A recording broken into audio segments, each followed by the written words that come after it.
One is when you apply for admissions. And this is my classification of PhD. And we will go to each one of them slowly. And then you are admitted.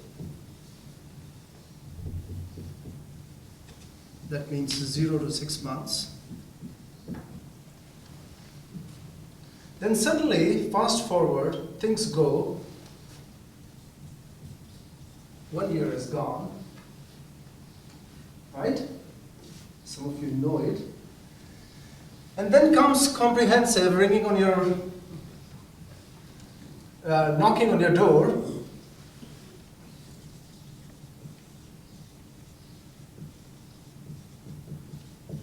A year and a half around, or two? Two is a little bit late. You should finish it off faster, okay? And what a sigh of relief comprehensive has done.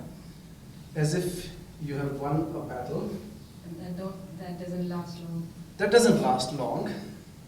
Reality dawns. And after that starts what you call as research proposal, right? In some cases, it can come a little bit early, depending upon how active or proactive you are. So the research proposal is there, and its approval and all those things. So I'll keep it as a research proposal. And then you are in scholarly activity or research activities. So 2 years gone. Those of you who are very active might have, and some of you are excited that, oh gosh, finally I'm about to graduate. And some of you are nervous that, oh my gosh, I'm about to graduate. That means the exam is coming and something starts bothering you. You get acidity and you're nervous, and then the supervisor is the most charming person, trying to get you really in motion, and you're trying to work hard your way. And let's say 3.5 to 4 years, the reality confronts you. The reality confronts you, you have to defend, and you are out in the open. You can call yourself totally free, or you can call yourself totally what? Confused. But what should I do now?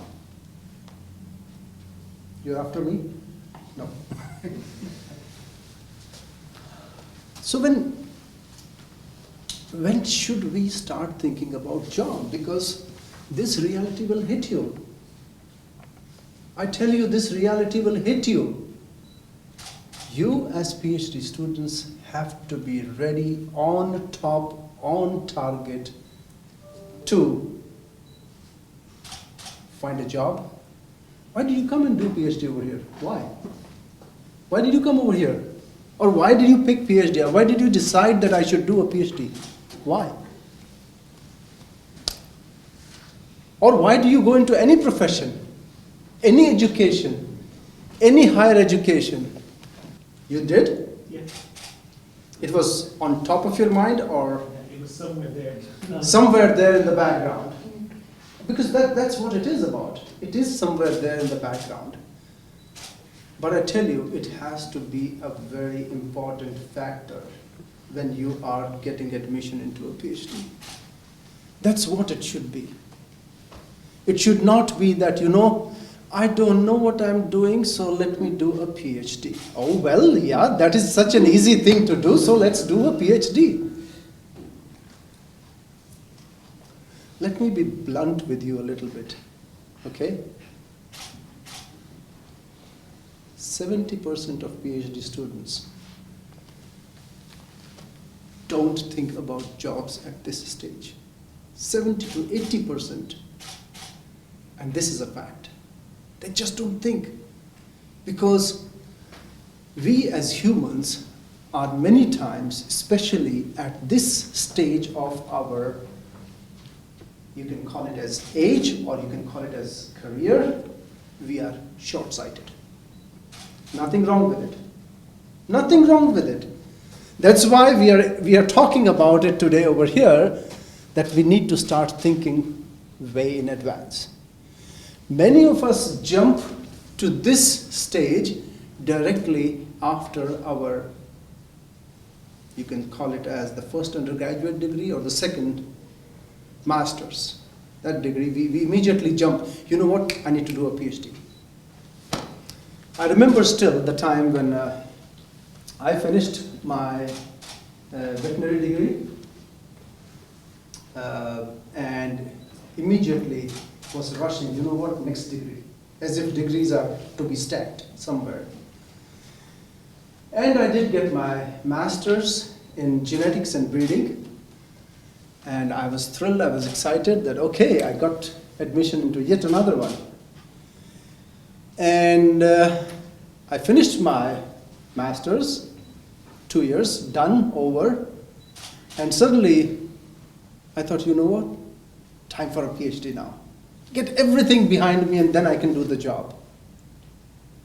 The question is that the right approach?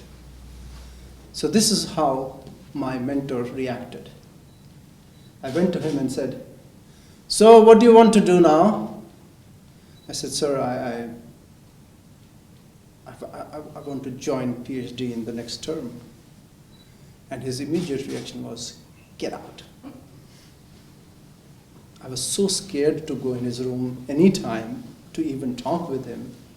His immediate reaction was, get out.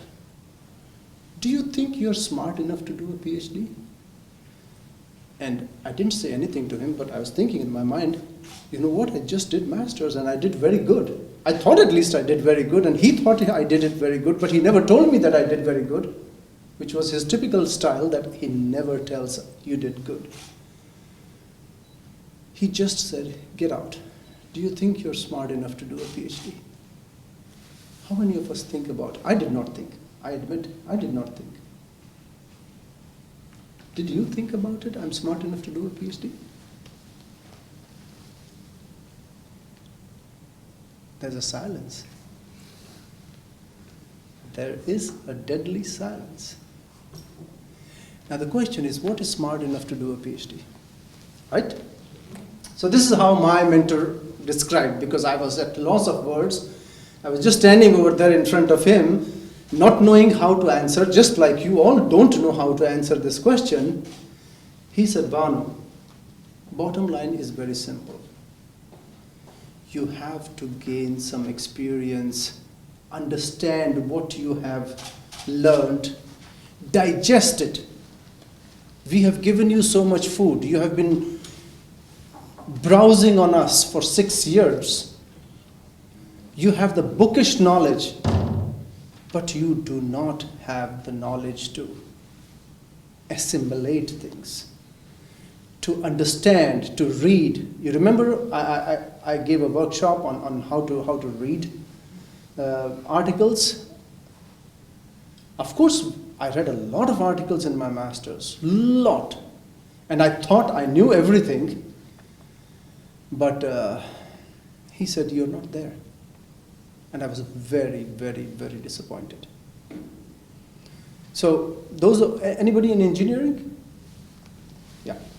Probably you will understand me a little bit better, because when you come from professional education, and engineering is professional, medical is another area which is professional. So similar branches, when you come from there, your MD or your MTech is valuable enough to get a reasonable, decent job. That's the reality. Okay? So I thought, okay, never mind. And yes, within 2 months after he kicked out, I shared this with you, that he offered me a faculty position in the same department. But he did not let me register for PhD for the next 3 years. He made me really work hard. So I did get a job, that's okay. But we have to be ready for that also, for a PhD. But was I ready for a job, or are you ready for a job at the time of admission into PhD? I had a job, so I didn't care about it. But I had almost, after that, 6 years of working experience. So suddenly this became easier, and the job after that was always on my mind, right at the time you get admission. When you get admission, do you think about what kind of job you will go into? Do you know? Have you thought about that? Yes, I expect what. No, you expect to get a job, but what kind of job? Well, you tell me. What are you studying and where are you heading? I'm from College of Education, Mhm. PhD in Education Leadership. Mm-hmm. So before applying, I got 7 years experience in higher education. So, Okay, you're already but, there. Yeah. yeah, but I was in administrative management positions, Mhm. so never like teaching or Okay, research. you're an exception. Right. I know exactly. So, You're much better situated. Others, you're privileged, I should say that. really, I don't think. No, you are. Others, fresh, master student. Do you know if you do a PhD, where will you go? No. But that's a natural, normal answer. Did you know when you start where you will be going? I previously worked in an R&D of a food company, Okay. Okay, so where do you go from here? mostly done in R&D. This is how we typically think. Not she, we all. How do we think? I come from there, I will go back there.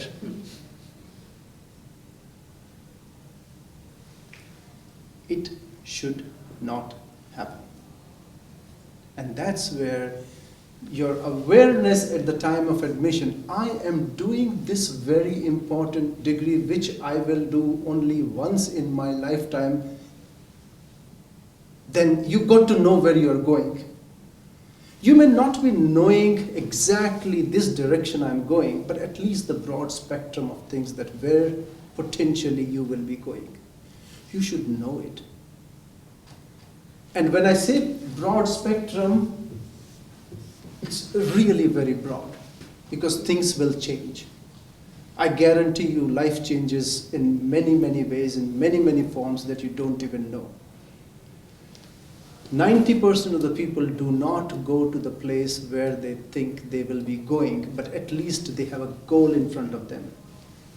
Remember, yes, at the time of admission, PhD is the goal, but the bigger goal is a job that I love. That's what it is about. I am getting myself equipped to do something better and get a better job to be able to do more things and better things. That's what it is about. And you forget suddenly many things over here. As soon as you are admitted, what happens? This class, that adjustment, this adjustment. 100 of things go. Do you think about jobs during this time? Zero. Zero. What I would like to tell you, keep the job at the back of your mind, irrespective of whatever stage you are. You still have to think, what will I be doing? I'm taking these courses, oh wow, A, B, and C courses. How will they add value to me? How will they add value to my ability to get a job? That's how courses have to be thought about. That I'm learning this thing, wow, that's good. In my bigger picture of job, this adds value. You have to think it that way. Of course, you can think that, oh my God, they're asking me to learn statistics and I really don't understand where this fits in the whole picture. It does. Everything that you learn fits in the picture. If not, it broadens your horizon and allows you to become more better equipped to do a lot of other things. But don't miss this. It should be a part of your education and classes. Very, very important part. 1 year. Certainly, 2 sets of exams have already taken place. You've completed, let's say, how many? 6 courses? 8 courses? 6 to 7 courses? Okay? And what is on your mind at this stage? Something is dawning on you. Comprehensive. Comprehensive is dawning on you. Job? No. Come on, forget it. Come on, forget it. What are you joking? I mean, job? I'm doing a PhD. Forget the job. Not again over here. Right? And when the comprehensive is there, the world does not exist for you, you're just focused on it, and you want that monkey off your back. Right? You want that monkey off your back because this is a huge botheration, it causes you a lot of acidity and stress and whatnot.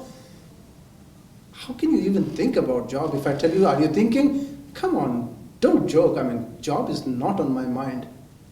Getting rid of this monkey is the biggest thing. And when this happens, so job again is not there. When this happens, then you take a sigh of relief, go for 3 movies after that, enjoy, have fun, cook if you like, go on a short holiday if you want. But is job at that time on your mind? No. Again, job is not there because the next stage is waiting for you and your boss starts asking you, where is the research proposal? Some people do start thinking about jobs at this stage. Because when they are thinking about research, if they don't get spoon-fed by their professor that this is your project, do it, yes sir, yes ma'am, I will go ahead and do it, that's a different story. It should never be like that. But if you are thinking about the job, about the research proposal, then you are getting into a realm which kind of exposes you to what is happening around in the world. And this is when you start smelling job a little bit, thinking about it a little bit. What could it be? Oh, one day I will be there. And maybe I'll be doing something based on the publications that you're reading. So that is the time when people start thinking about it a little bit. But then that enthusiasm almost finishes as soon as the research proposal is accepted. Why? Because there is a bigger monkey on your back now. That you have to start doing research, you have to start reading a lot of articles, you have to do a lot of things that consume you in ways that you cannot imagine. But during this period, which is 2 to 3 years, whenever you read an article, you should be thinking, will I be doing this? Oh, that sounds very interesting. Oh no, this is pretty boring. Oh, this is probably, I modify it and this is the type of job if I get, why not? So that's the approach we need to keep over here. When reading all the articles that are associated with your research and when deciding about your thesis proposal and associated research, these are the type of things you should be keeping in mind. Okay? But never lose the target from here on, because here something is dawning on you. Not just the exam that is coming over here. This is the period when you really get lost. Because it's thesis, manuscripts that you're writing, and a lot of literature you're reading, a lot of analysis that you're doing, that you hardly have time to think about job. I tell you, this is the most critical time for you to narrowing down the options. I told you in the beginning that you have a spectrum over here. This spectrum should 200% narrow down at this stage. Actually, 3 years onwards, it's a bell ringing. It should constantly ring at the back of your head that this party is over. This party is soon over. It will finish very soon. and there is something real coming, confronting you very soon. And this is the time when you have to really get serious. Now, how do you get serious about jobs? How do you get serious about jobs at this stage? Okay, I can admit that during this stage and this stage, you can be going in 10, 20 different directions every day. It's like daydreaming. And it's like window shopping. Oh, I like this. You walk. Oh, this is also good. You walk. Exactly that way. If it is happening over here, firstly, I applaud you that at least you're thinking. That is very important. You should be thinking. But here comes the time when the thought process has to become focused. Has to become focused. This is the time you should be doing a bunch of things. Among which is you start putting aside some of the articles, partly because they are directly relevant to your research, but largely for a bigger purpose, and that is, where am I going?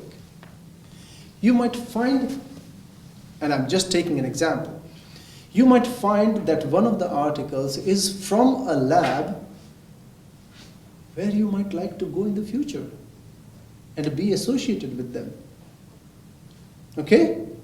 So you have narrowed down, oh, probably this lab is really very good. This author has done an excellent job, which I could do. That's where the job part comes into picture. Okay? You might be reading, a regular news article also. And you should read news articles. I tell you that. Don't focus just on literature, but focus on layman literature also, because sometimes those are also very interesting, because the layman literature has got a lot of things that are connected directly to the industry. Many of us, when we are in an educational setup, our dream job is typically in an educational setup. And that's the wrong way of thinking. Because you should be able to take A, B, C, D, different scenarios. The question is, where will my PhD research and the knowledge that I've gained allow me to fit into? If it allows you to fit into this slot only, your PhD is useless. On the other hand, if you have a PhD but it allows you to fit into different slots, then your PhD is good. But this is the time when you have to start identifying places where you would like to go and maybe apply for a job. And they should range all the way from academia to industry to organizations to even NGOs, because now you should have the vision for where you want to go. And even government organizations, a whole plethora of things should be in front of you. Everything should be in front of you, that this is where you'll go. But narrow down 8 to 10 places where you would like to go. Now, we always dream that this is where I would like to go. Do you end up over there always? No. No. That's the reality of things.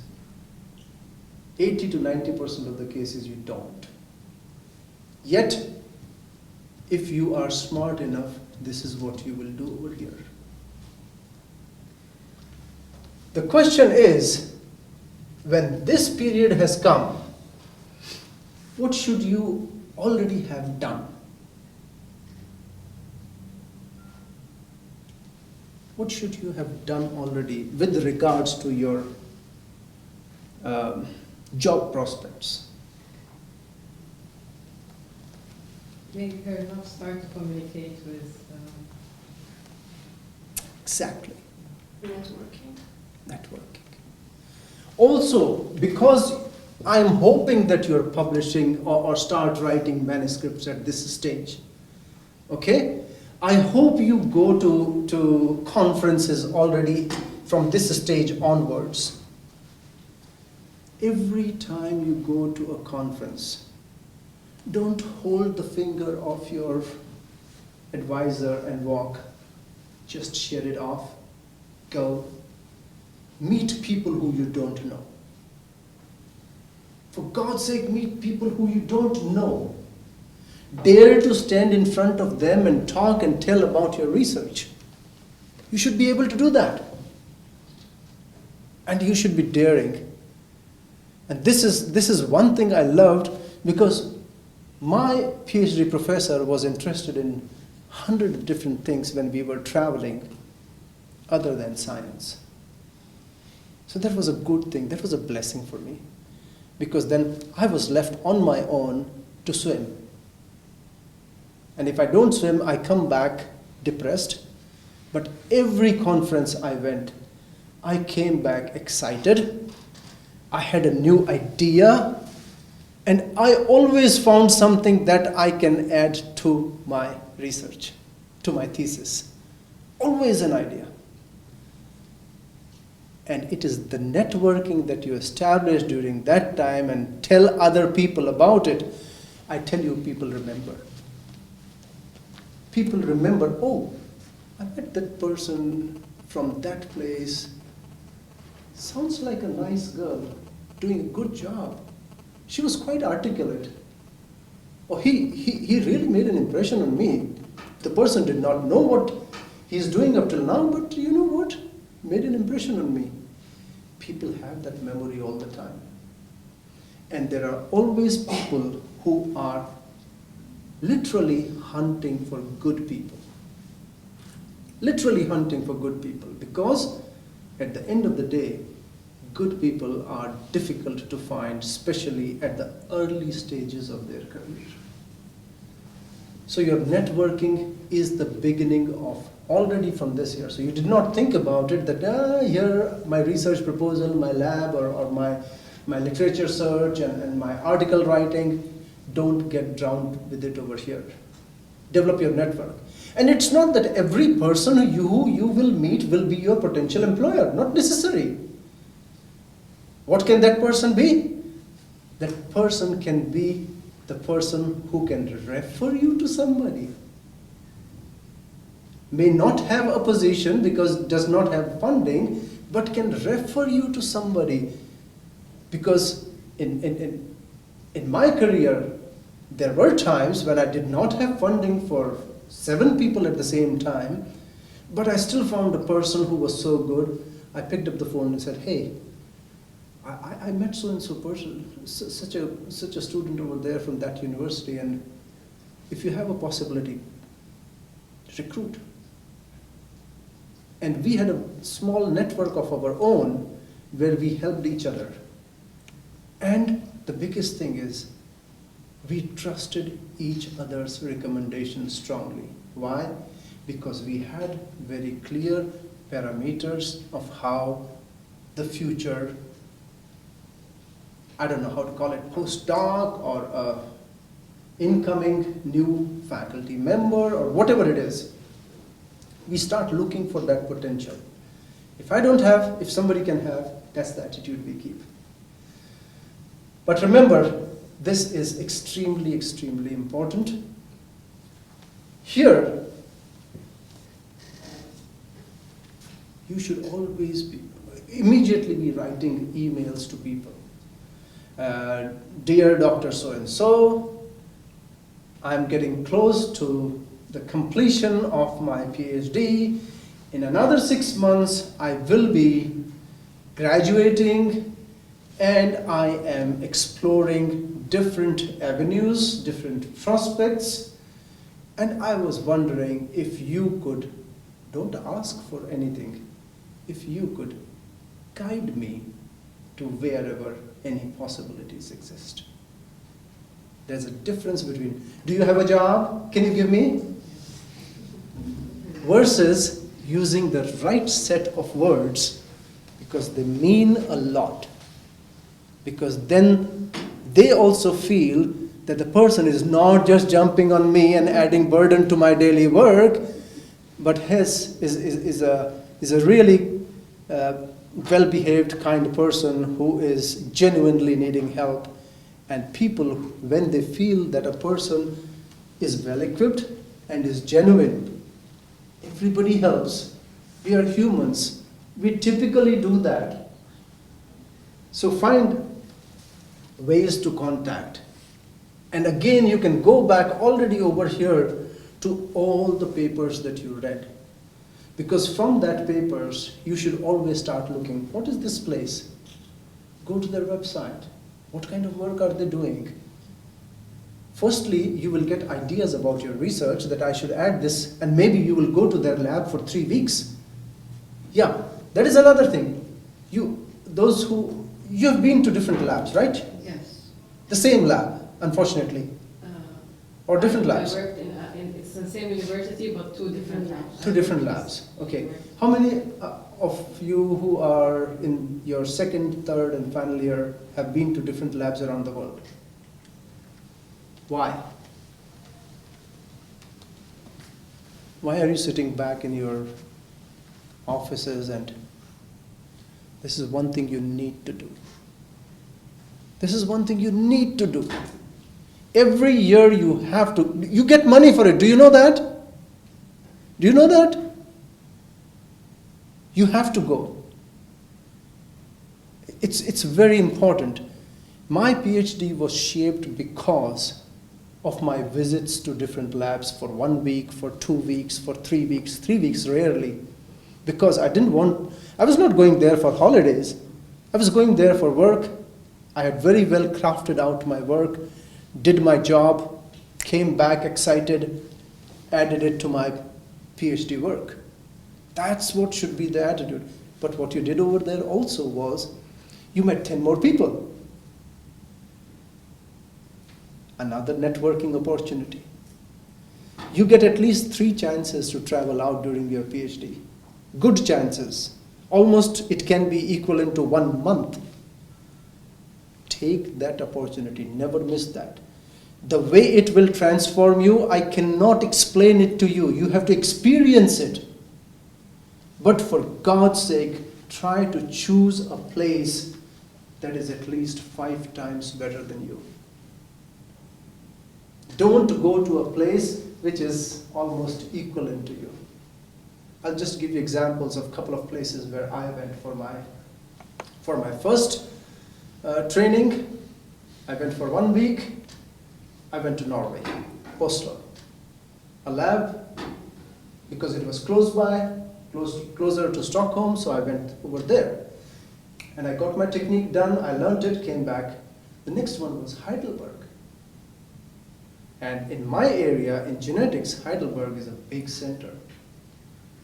And the work that I conducted in Heidelberg turned out to be on the front cover of Genome Research, which is an impact factor almost 15. That's the difference what it makes. And the third visit was to California, to the Los Alamos lab, which is the center of the world for human genomics at that time. So it all depends upon what choices you make. If you want to go to a lab or a place or a scholarly unit that is almost similar to how you are or your boss is, due regards to your boss, okay, nothing against your boss, are publishing, I guarantee you will not grow. I guarantee you will not grow. Go to somebody who you feel is here and can challenge you and can have the guts to show you the mirror, that this is who you are. What the heck were you thinking you are? This is who you are. It's very, very important. And when you go to such places, don't get intimidated. Get enthusiastic completely. That enthusiasm is very important. And come back energized. But most importantly, network. Writing letters over here. 80 to 90% of PhD students typically write letters to who? Supervisor. And officers. Co-authors. Faculty letters. So supervisors, co-authors, essentially where? Working in universities, for example, colleges. We tend to look only at universities. Which is okay, but not the right thing. If you will be writing letters to somebody, I'm sure you will be writing it to different organizations, different agencies. Because jobs are not only in academia, jobs are in many other places beyond academia. And one thing I guarantee you, if you do your PhD very good, and if you are a daring person, then if you get a break in industry right away, or in a challenging working environment right away, you will rise. I promise you will rise. You are bound to rise. And rise is not money, okay? Rise is not position. Rise is wisdom. You will become wiser. And that should be your goal.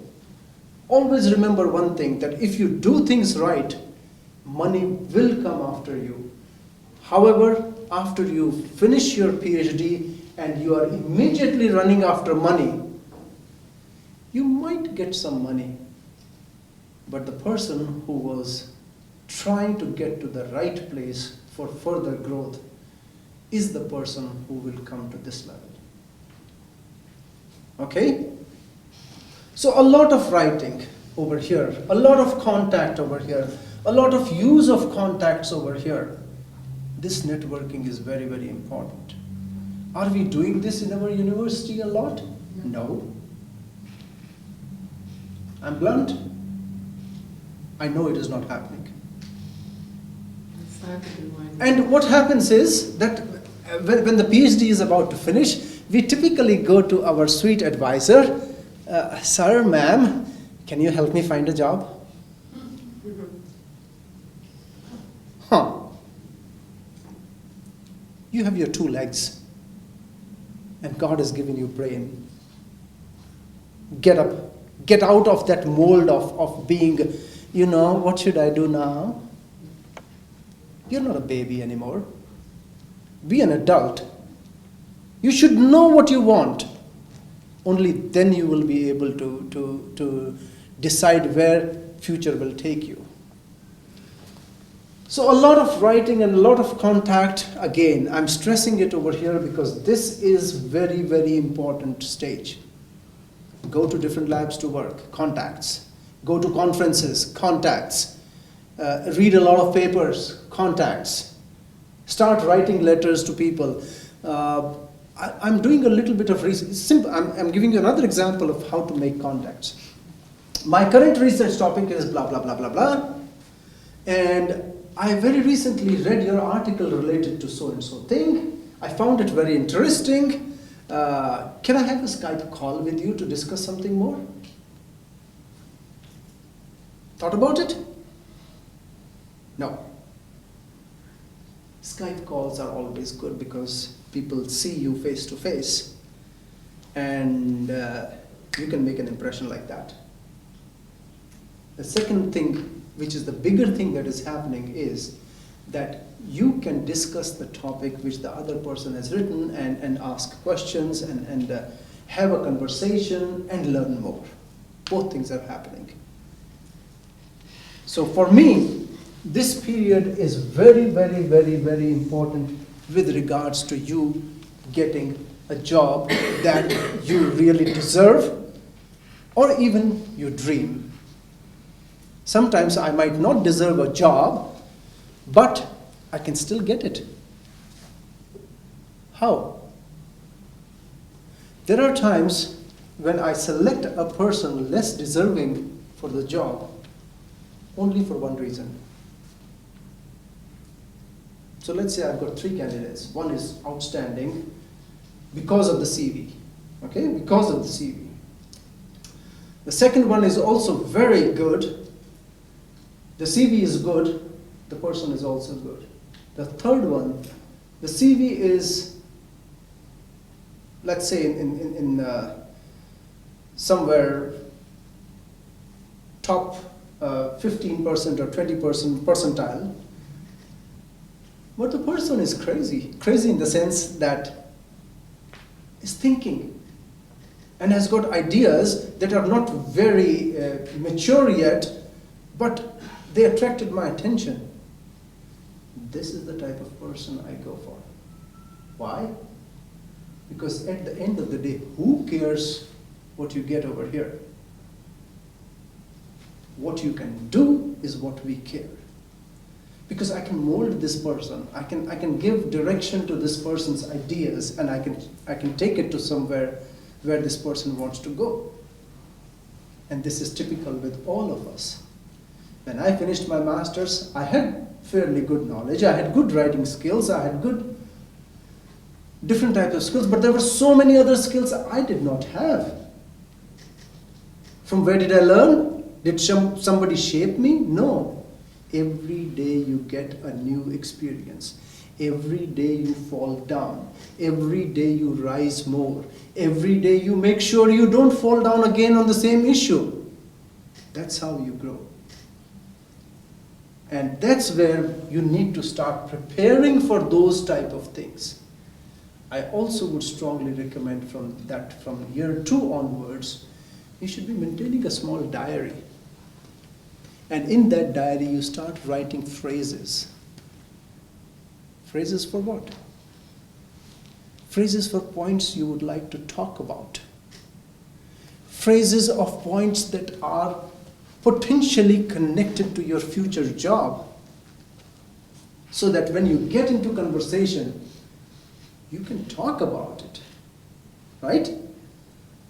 So, all these things are very important. This is any of you in this window, for God's sake, have to think. Have to think. And those who are in this window, I know this comprehensive is like a big thing coming on you, but it passes by very fast. Right, lady? Yeah. It went like that. There were so many thousand things on your mind, Yes. and you don't even know when it passed away. Right? Yes. Yeah. So, but everybody should be thinking, when you are in a PhD, you are at the doorsteps of a job opportunity. Build yourself for that. We don't do that over here. We really don't do that. I'm very happy that the Graduate Teaching Academy has started. That's a very good step. Very good step. Do we have a university-wide graduate student association? No, they don't, right? They don't. What it does? I think here they have problems with clubs or associations or teams. I know what is the problem with my college. I know. Really? Okay. What is it about with this one, the association? Do one thing. One of the trips that you can take is going to a very high level school where graduate student associations are very, very active. Or even go to the website of some prestigious institutions and see what is a graduate student association and what it does. It is a body that is free of faculty members. Faculty members can be mentors that are sitting at the back, not uttering a single word. They're simply guiding when it is needed, and they don't talk. And it is the students who lead things. And some places they meet every 2 weeks, some places they meet every month, mandatory. And they do a lot of activities. Yeah, it's a good idea. I gave this good idea to my college. We are doing that. No. Which college? Engineering. College of Food and Agriculture. Okay. It has died. For me, it has died. I'm disappointed. Yeah. Yeah. But you see, movements are successful not by somebody constantly pushing you. Movements are successful because everybody wanted it. Vision. So many vision. Everybody wanted it. And why should everybody want it? Because eventually it will be good for me. I can list 1,000. I'm about to send out an email. I'm almost half through with it. Not to you people. I'm sending it to faculty members. It's not your, you see, it's not students. It's not students. We are not doing the right job. We are not doing the right job to provide you with a platform for things. We are not doing the right job. I agree. Anyway, take a look at the activities, you will understand. And then get a chance to go over there and be part of it for 2 days. You will see the difference that how it shapes a person. Okay? So, what we have done over here is dissected out different stages and reflected on, when should we be very serious? What are the small little steps we need to take as we get over here? But the small little steps that I showed you over here are not enough. They're just the baby steps. They're just the baby steps. So what are those real steps that you need to take? How much time we have? Yeah, it's perfect. Can I get some water? Oh yeah, got it.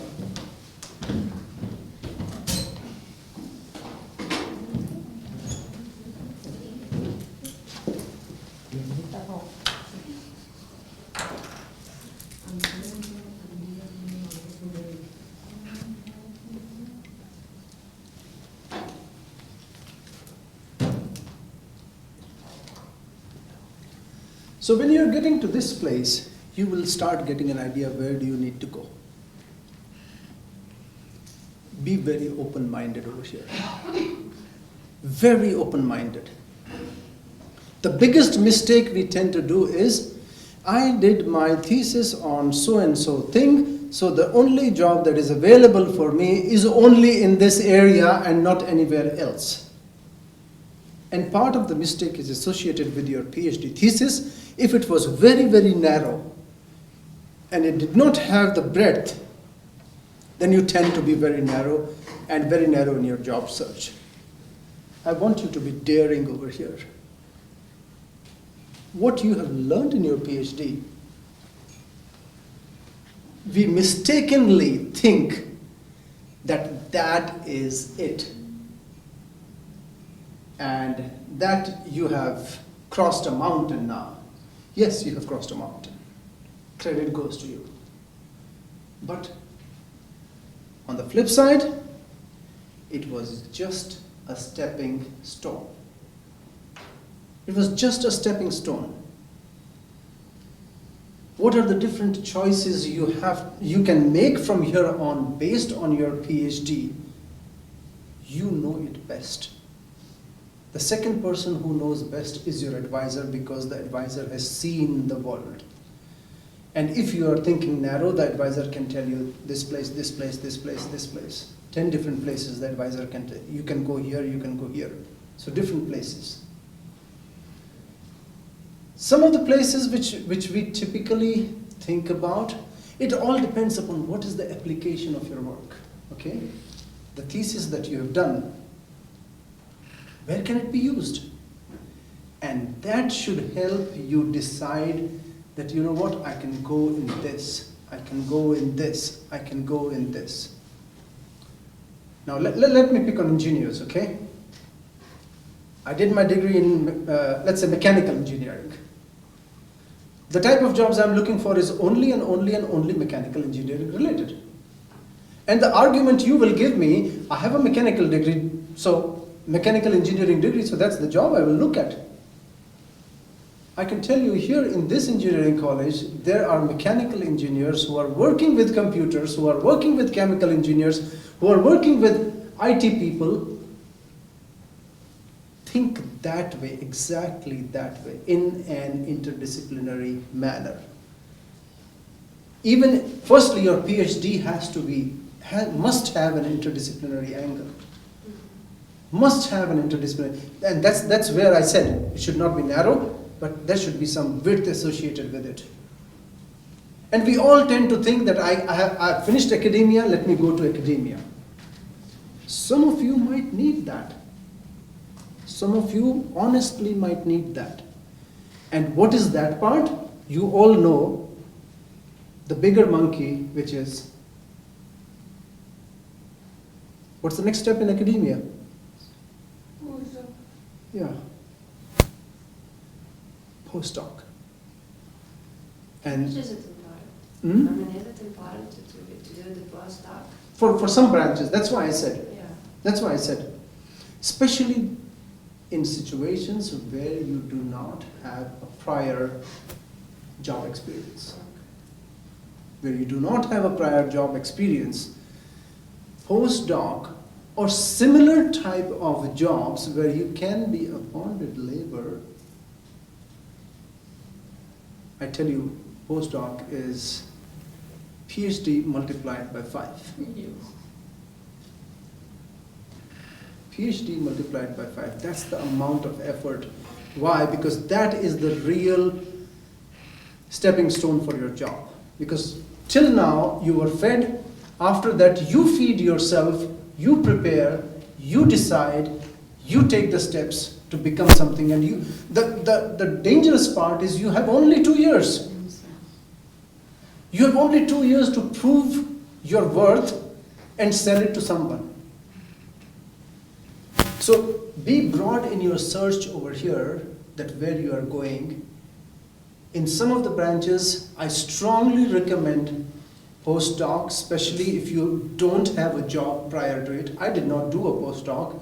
The reason is, before doing my PhD, I had 6 years of job experience as a faculty member. There was no need for me to do a postdoc. But those of you wanting to go or have that kind of thing, please do a postdoc. It's necessary. But that postdoc has to be, again, in an institution that is 5 steps ahead of you. If you are not going that route, and if your PhD has some practical applications, I strongly recommend you that dare to apply to industry. Now some of you feel that, if I did something in STEM areas, only then industry will be interested in me. And this is a myth. Industry has got this big platform because they are doing 10 different things. Now you should have the ability to identify and say that I fit in here. And I bring this strength and I can do this. The industry can look at you. Different organizations. Some of us don't even dream about knocking on the doors of, for example, I'm just giving you an example, FAO. We say, no, who will give me a job in FAO? Come on, nobody will give me a job. Did you try? No, I didn't try. The same thing goes with, I didn't apply for Stanford because, Stanford will not take me. Yes, Stanford does not need people who are scared of themselves. Right? Harvard does not need people who do not have the confidence to stand on their own 2 feet. They don't. MIT does not need it. Oxford does not need it. Those type of people are not needed. Shape yourself such that you can knock on your door and say, I can come there, I want to come there, this is my vision, this is what I would like to do. They will listen, they always listen. They look for people who dare. They look for people who dare. So look at different possibilities. Don't limit yourself to one area. Your PhD area, as much as you love it, because you have worked on it for 4 years, you are in deep love with your topic, sorry to say, it means very little, if not nothing. Because the world will be very different after your PhD. How much am I today doing what I did in my master's thesis? How much am I doing today whatever I did in my PhD thesis? But whatever I did that time, I'm doing something over here, which is a normal evolution. A normal evolution. So, love your PhD, but don't fall in love with it. because you will all the time be dragging it on your back and not be able to take other things that are more valuable on your shoulders. So dare out, venture out, think how can I diversify myself? How can I add more to my portfolio? And adding to portfolio is part of the job. Certainly you need money, but you need diversification. The type of jobs that will help you from here on will be the type of jobs where you grow. Grow on the base of your PhD. And you can grow in different directions. Not just vertically, but different directions. Because at this stage of your career, growth has to be this way. Then the vertical part will come. One thing I guarantee you, that the first job you will get 20 years down the road, 30 years down the road, you will not be in the same type of job. This thing I guarantee you. And especially at the speed with which we are going in terms of digital revolution and industrial revolution and educational revolution, jobs will change like that. Constantly they will change. And you, this generation, will have to adapt to those changes faster than we had to adapt during our times. We took it easy, we were relaxed. The generation behind us was very relaxed because once they got into a job, they were there their entire life. This is my 9th job in last 30 odd years. But partly it is because I wanted it. I have been taking different challenges. Was I made an administrator when I did my bachelor's degree or master's degree or PhD? No. Did my PhD teach me anything about it? No. Did my PhD teach me anything about how to direct research, for example, in the area of education? But I was running programs that were related to education. What is the background? Research component. And then I helped people in education how to use different principles to come up with ideas for research. Law, I've never studied law. I know nothing about it, and I'm scared of lawyers. But you have to dare. And I prepared a research strategy for law school. So the type of job that you end up doing is all what you have stored inside and what you can dare with. A bunch of other things that I would like to recommend you to do is, when you are getting to this stage, somewhere at this stage, you should start working on your CV. Always. You never know that a person to whom you were writing an email asking that, you know what, I want to discuss this paper with you, or thank you so much for sparing time during so-and-so conference. I really appreciate your time. This is the work. You asked me what I'm doing. This is the work I'm doing. The person might write back, hey, can you send me a CV, please?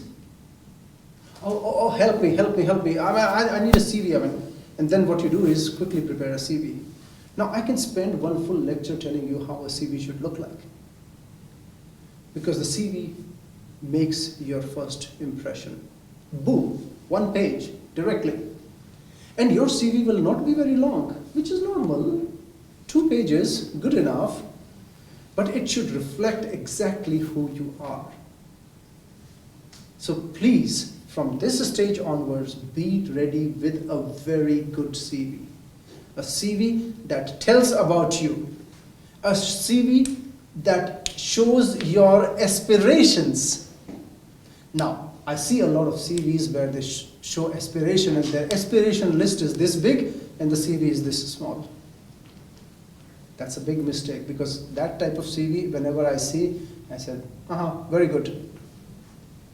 I throw it in the dustbin right away. Or click and trash.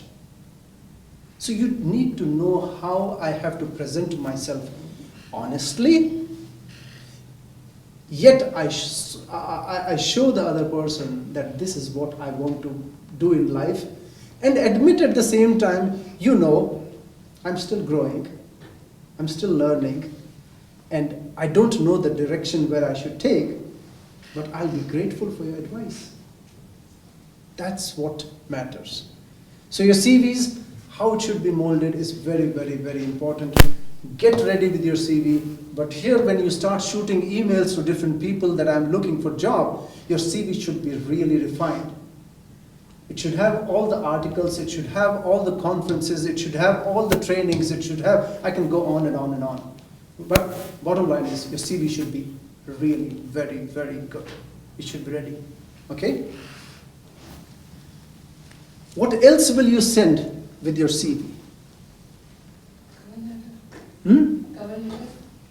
Okay, cover letter, Recommendations. yep. What is more important over here? Statement of purpose. Portfolio. What did he say? Statement of purpose. Statement of purpose. What did he say? Portfolio. The research publisher. Yeah, we come to that. That is much more important. Letter of intent. Your letter of intent tells exactly what you want to do. Have you ever prepared a letter of intent? No. Sometimes. I mean, maybe at the time of Yes. here. And you got help, okay? Let's admit that. You did get help over here, how that letter should look like. We all get help. But the letter of intent over here should speak your heart. I can correct your letter, but I cannot write your letter, because that letter should spell out who I want to be. That letter should be full of aspiration, and we can talk about it some other day, that how a letter of intent is written. It should be worded very, very carefully. It should never be long. It should be 3/4 of a page. In your situation, 3/4 of a page is good enough. What should be the first paragraph? What should be the second paragraph? What should be the third paragraph? You should have a letter of intent already ready before your PhD. So that any opportunity that comes, who knows, the examiner who is coming from a very good lab or coming from an industry who can give you a job or can recommend you. So that letter of intent should be there. Question arises, once you have written a letter of intent, can you use it in 10 different places? Big no. Why? Because that letter should written on different perspectives, like we are applying for different positions, who has different background, and you mention their research and your relevant interest later. Very, very important. The biggest mistake people do is use the same letter of intent. Once it is written and corrected and ready and polished, let me use it here. And the first person feels, yeah, it makes sense to me. The second person, is the person out of business? I don't even do any of these things. Why is she sending it to me? Because it's nice.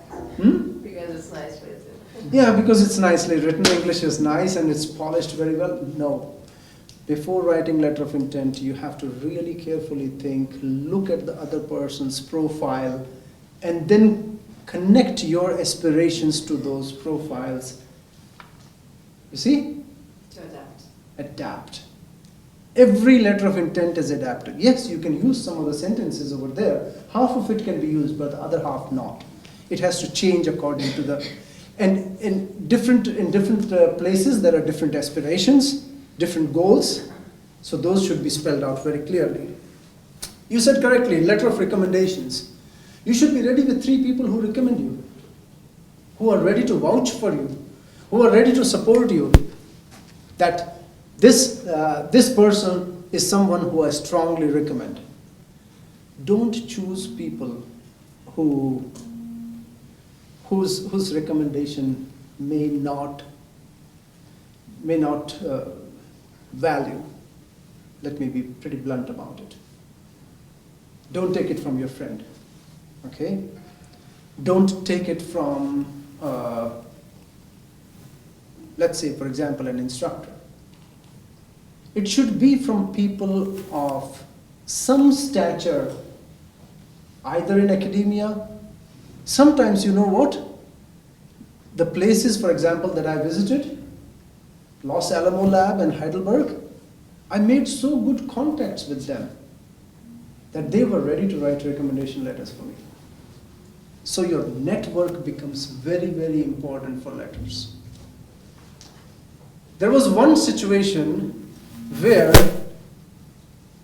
my personal supervisor refused to write a letter for me. Flatly refused. What do you do now? That's a very odd situation. I had a heartache for 3 days and I did not know what to do now. I thought I'm doomed. And then I woke up and said, you know what, let me reach out to that person. And what would you say? Yes, absolutely, I have fought with him. We are not at talking terms. You never say that. Always you stay on a higher ground. Avoid any controversies, because as soon as you start, what is it called? Talking somebody's behind the back, tattle-telling, Gossip. Yes. out. Nobody likes, because everybody feels, you know what, today you're talking about that guy who saw you through your PhD, tomorrow you'll do the same for me. So be very careful about it. But letter of intent, that was my point. We can talk about all these things at some other time. In the essence of time, let me finish it very quickly. So letter of intent should be here.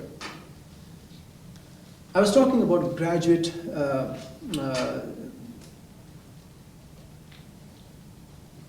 the student association, graduate student association.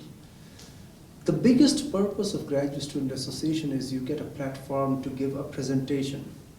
So there should be, how many PhD students do we have in this university? Around, how many do we have? You should know this. 168. You see, that's a good number.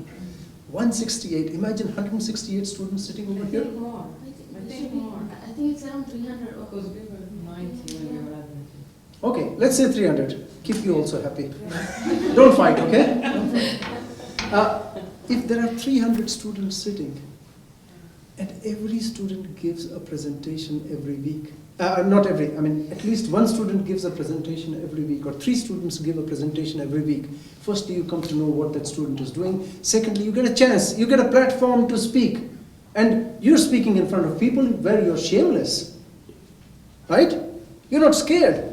Nobody's judging you, because everyone is the same.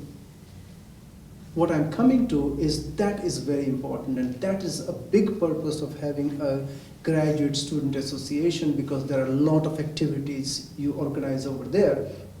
But the bigger purpose is mock interviews. You sit down together with someone who can interview you, grill you, ask you some tough questions, and always record it. Always record it. Because if you have those 3 mock interviews and you sit down and take a look at it, man, I look pathetic. And then, what is your next job? You start taking notes. I should change this, I should change this, I should change this. This is where I should be using this language, this is where I should have said that, and so on and so on. I guarantee you, if you do have this practice of mock interviews, at least 5 of them, 2 trials, second one prep, and the next 2 real good ones, tough ones.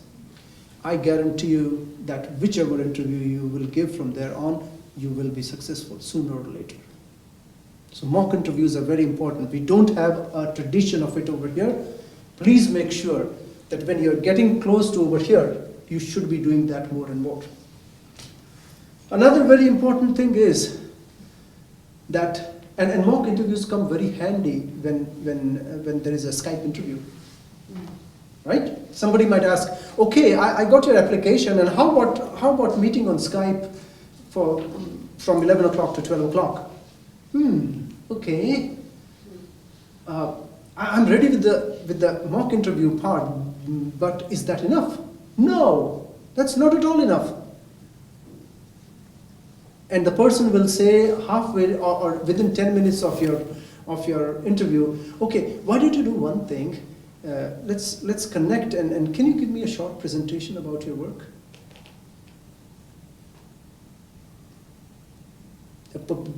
I'm not ready. I did not think about presentation. I tell you, this stage onwards, thesis becomes less important, your presentation becomes more important. Do you know, I babysat, not babysat, I should say mentored from a distance, Graduate Student Association for 7 years. And I used to send my students to other graduate student associations. To do what? To see what they are doing, but I used to pay them to go to different universities to go and give a presentation over there about your work. And some of them did not go here, instead they went here, because that opened them up. They came to a different audience. Here 300 students from the same university is the same audience, and most of them are thinking the same way. You have to go to people who don't think like you. Why? Job is a different beast. And this beast is not tuned to you. So go to audience that are not familiar to you, not friendly to you, but not hostile to you, yet you are going to a different place. You should be ready with a 15-minute minimum 15-minute presentation, better 25-minute presentation. And I can give you a total workshop on how your presentation should look like and what should be there. That's a totally different story, because I don't want you to mumble over here total crap and make a fool of yourself. You should be ready with quality presentation, which in 20 minutes captures the imagination of the other person. And the person may not find that you have the right elements necessary for the job, but it is your ability to stand in front of them and deliver what is needed, and that will value more. I guarantee you that. Okay? Ladies, do you understand that you need it very soon? And I will hear it. Okay, presentation. Another thing that I probably talked about or did not or wanted to is your elevator pitch. 3 to 5 minutes. Quickly, tell about your work. Some people don't have patience. And in that 3 to 5 minutes, if you're talking everything else, which is quite confusing and so difficult to understand, you've lost the job. This 3 to 5 minute pitch is more when you're going to an industry, when you're going to a governmental organization or even a non-government organization or international organization. These 3 to 5 minute pitch is very, very important, because you grab the attention. And after that, people say, okay, you know what? I really liked what you said just now. Why don't you prepare a 15 to 20 minute presentation, and next time when we meet, either in person or through Skype or go to meeting, we will listen to your 15-20 minute presentation. So what does this elevator pitch do? It hooks. You're able to fish the person. You're able to fish the job for you, because you're able to express yourself. And this is another topic that we can talk about it at length, that how to do that. And I can take elevator pitches from you and show it to you, and we can dissect them and say that, you know what, these parts are perfectly fine, but these are the aspects that you need to work on. So elevator pitch is very, very important. And then the last thing then is, how do you present yourself? When, for example, you are asked to be there in person to give a presentation, or even on Skype, are you very casual and taking it easy, scratching your head and dressed up like anything? No. You should be very professional in your presentation. Very professional in your presentation. Those are very, very important aspects that you need to look at. And we can talk about them also some other time. But in the essence of time, that's all I have for today. Any quick questions? Yes, sir. Thank you very much. I had a great time being here. I'm up for my PhD, and the question I have is regarding startups and established organizations. So if I had the option to choose, what would you like? How much can you dare? Well, I would be willing. Very quick answer. Okay. I'll give you a very quick answer. Thank you. A lot of people are always looking for very well-established organizations. There are two philosophies of how you think about it. One, in startups, it's high risk, yet full of creativity. What will you lose? A year? Does it matter? I don't think so. I lost 5 years in between. 5 years. Did it matter to me? No, because I know where I wanted to go. So a year in high-risk situations, I will strongly recommend. But choose your battles carefully, or choose your allies carefully. You've got to choose them properly. Don't go into a startup that does not know what to do. Go into a startup where you have a defined role, because then you know what is expected of you, then you know what to deliver. Those are the startups I will go. Established organizations, you will have to fit into themselves. What is the prospect of you growing according to the way you want? Sometimes zero. But then there are other organizations, and I'm just picking out from Google, Microsoft, and all those things.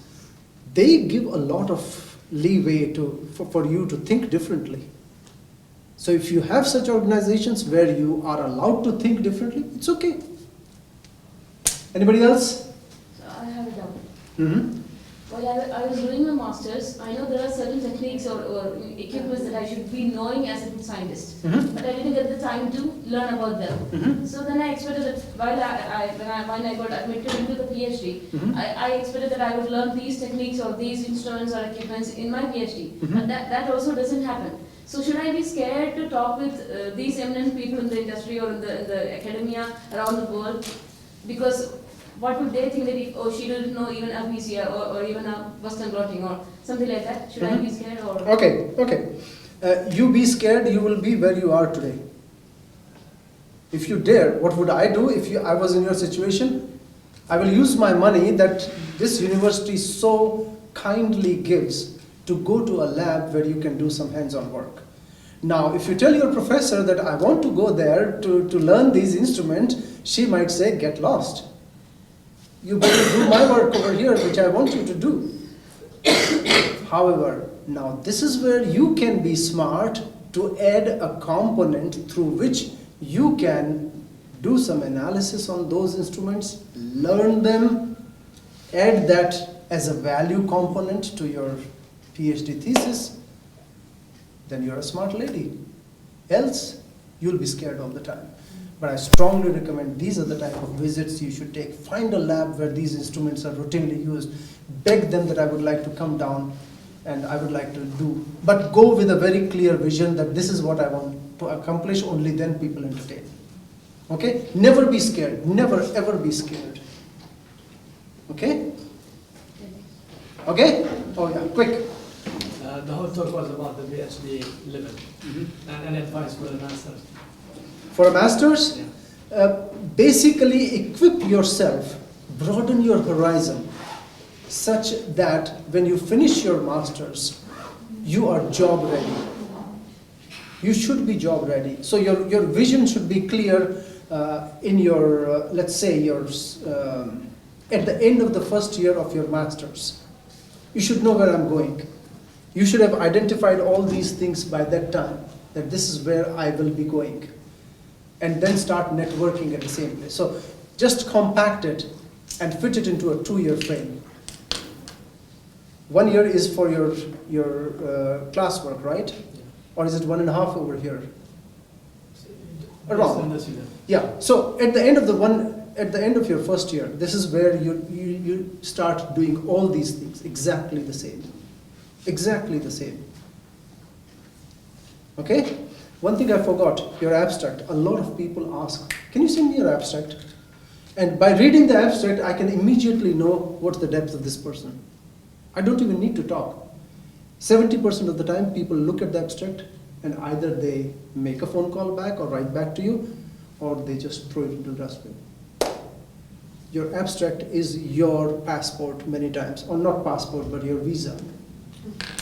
Not passport, because passport is much bigger. This is your visa.